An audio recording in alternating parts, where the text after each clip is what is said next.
Whenever there's a mention of heritage, old traditions, and customs, two familiar streams of thought seem to emerge. One says, burn the old, throw it away. The other says, old is gold. Do we really have to choose between these two extremes, or is there a golden mean? Can we create a culture that's constantly evolving by weaving together threads of ancient wisdom with the pragmatism and knowledge of today? That is what we attempt to do here. Hello and namaste. You are listening to the podcast Something Old, Something New, and I am Rohini Abhyankar.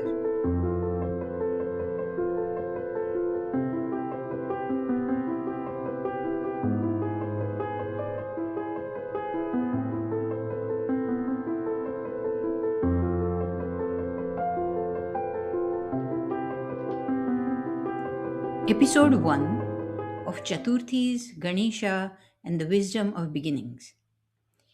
Many a times it so happens that I hear something interesting or puzzling in the passing, and I want to find out more about it, but for lack of time, all I do is file it away in an invisible filing cabinet in my mind under the tab Look into it. I am sure most of you have experienced this too. One such file that I had in the cabinet was about gaining a clearer understanding of the differences between the different Chaturthis, the fourth days of the two fortnights of the Hindu lunar months. I was predominantly interested in understanding the distinction between the Maghi Chaturthi and Bhadrapad Chaturthi, both of which claim to be birth anniversaries or Jayantis of the elephant headed Ganesha. Magh and Bhadrapad are the 11th and the 6th months, respectively, of the Hindu lunar calendar. It so happened that a few years back I heard about Maghi Chaturthi, the one that falls in Magh, almost by accident. A friend of mine decided to shift her annual Ganesh Puja from Bhadrapad to Magh. At first, I welcomed this change for a very practical reason. Like many of us, I was getting overwhelmed by attending several Ganesh Pujas packed into 1 or 2 weekends every Bhadrapad. The idea of quieter puja with less social pressure and less spectacle felt appealing. However, I wanted to know what we were celebrating. Was that Ganesh Jayanti, Ganesha's birth anniversary? Then what do we celebrate in the month of Bhadrapad? I wanted to understand more. What exactly is Maghi Chaturthi?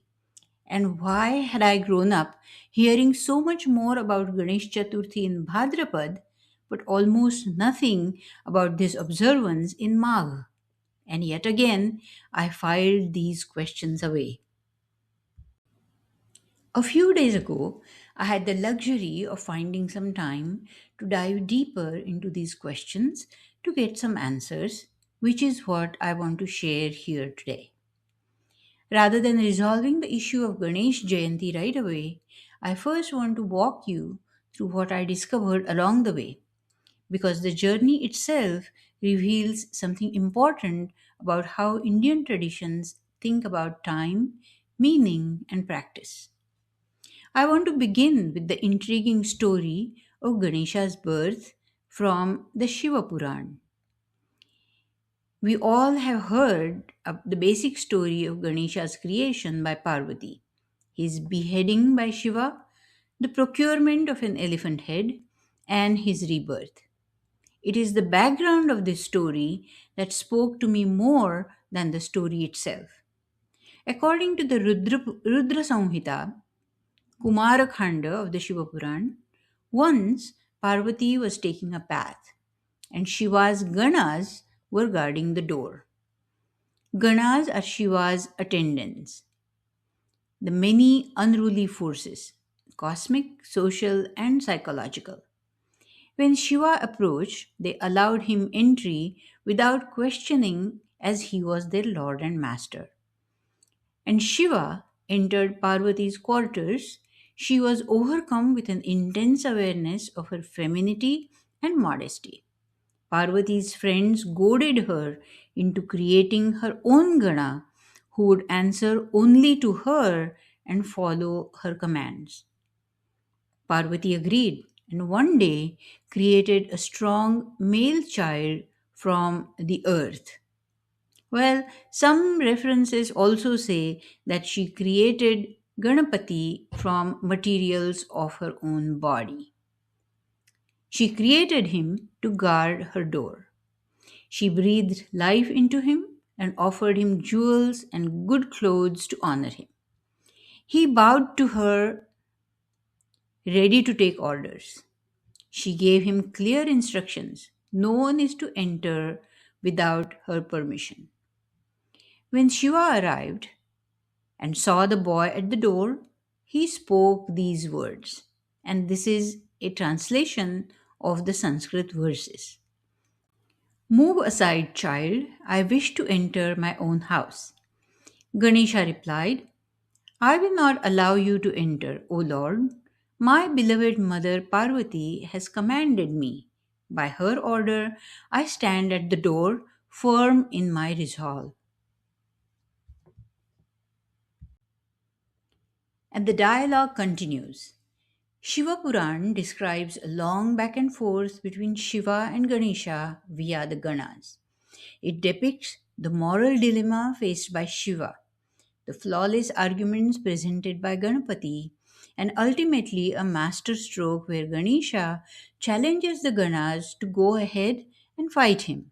He says, fight me if you must, but remember, I am just a child. I have never fought before.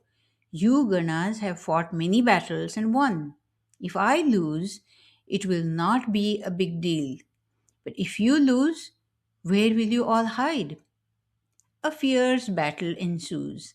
The Ganas lose. The stakes are now high.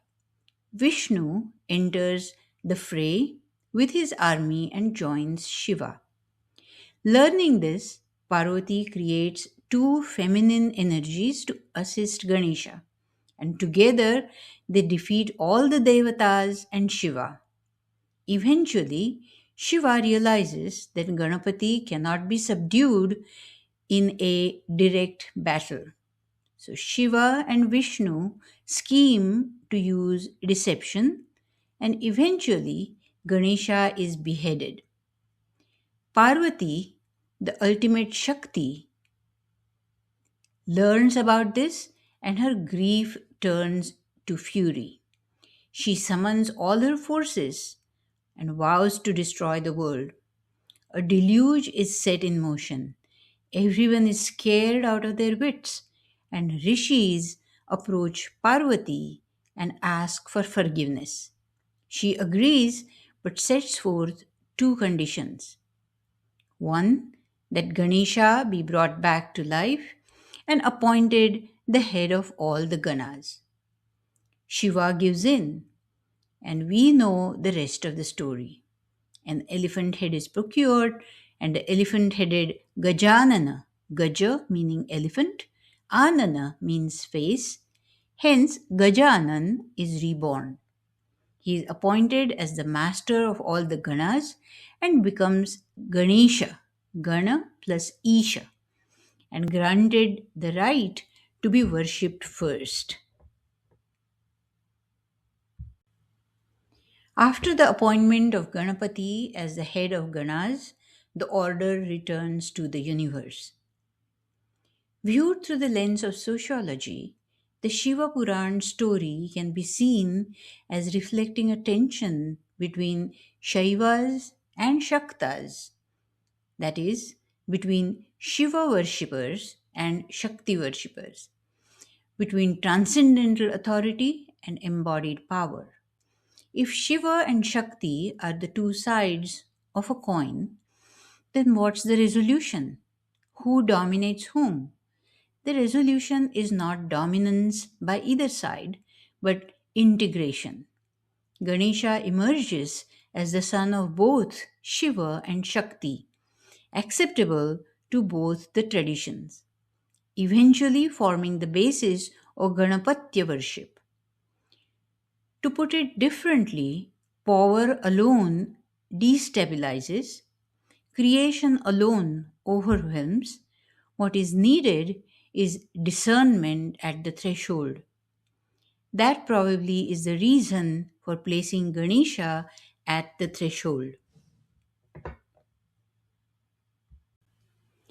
Let us now return to the question we began with.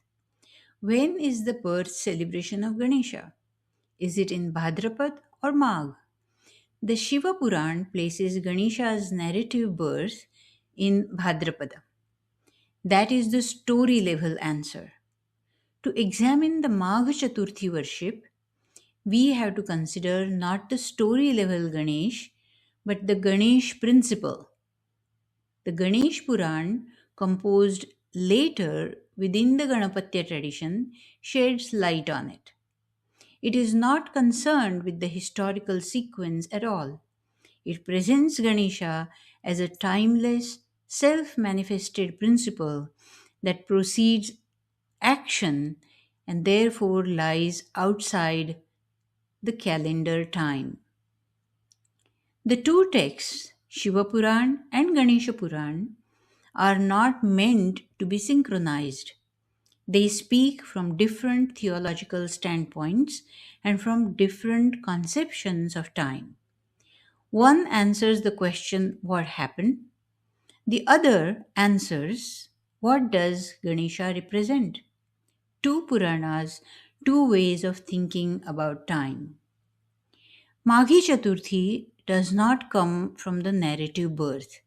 It comes from later Vrata traditions. Sanskrit word vrata translated to English would be a deliberate, disciplined observance undertaken for inner alignment. The birth from Shiva Puran refers to the historical event, but in Ganesha Puran, birth implies the manifestation of wisdom, buddhi, at the right moment. So, phrased a little differently, Bhadrapad Chaturthi asks, what happened? And Magha Chaturthi asks, when does wisdom arise for practice? Perhaps that's the quiet lesson Maghi Chaturthi offers us. Wisdom does not arrive with drums and processions. Sometimes it arrives quietly at the threshold, asking us to pause before we enter. What looks like a contradiction at first is actually a nuanced tradition offering multiple interpretations to facilitate understanding and worship for individuals with diverse tastes. Now, moving from scriptures to cognition, psychology, and our day to day lives, as I explored these topics, three aspects became clearer to me. The story aspect, found most explicitly in the Shiva Puran, which we have already explored. The ritual aspect, why is Ganesh Chaturthi tied to Chaturthi, the fourth day of the lunar month? And the psychological aspect, what Chaturthi represents in the context of the human mind. In Indian thought and in many cultures around the world, the moon is closely associated with the mind or manas. Each lunar day or tithi reflects a particular mental state. Chaturthi, the fourth day, is a phase where the moon is visible but not yet stable. Psychologically, this is a familiar moment. Something has begun, we feel a sense of momentum, but clarity has not yet fully arrived. Decisions made at this stage can still go either way. This is precisely why Ganesha is associated with Chaturthi. He is not the deity we turn to after success. He is the deity involved at the threshold, when outcomes are uncertain and discernment is required. Each lunar month has two Chaturthis, and they address different inner experiences.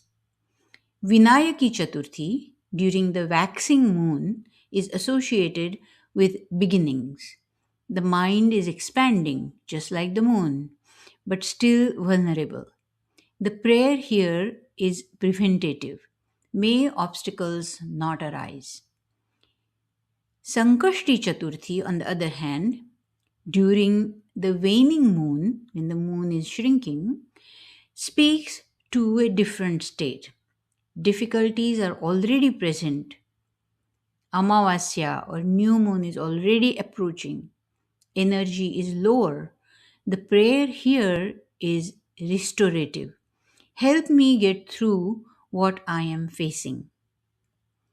One special observance worth mentioning here is Angaraki Chaturthi, which occurs when Sankashti Chaturthi falls on a Tuesday, a day associated with Angaraka or Mars.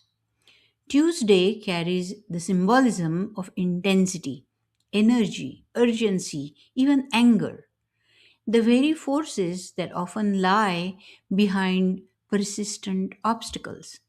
When Ganesha is worshipped on such a day, the emphasis is not on celebrating but on restraint.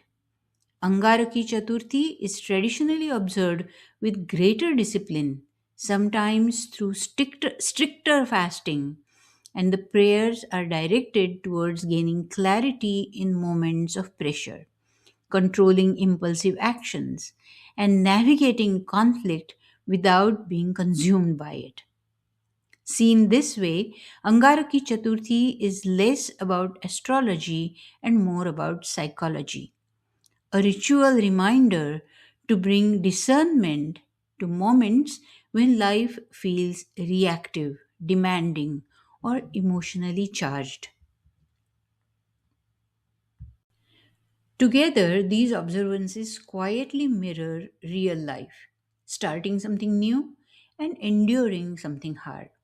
With this in mind, Maghi Chaturthi begins to make sense. Observed in winter, it's typically quiet, inward facing, and vrata based or discipline based.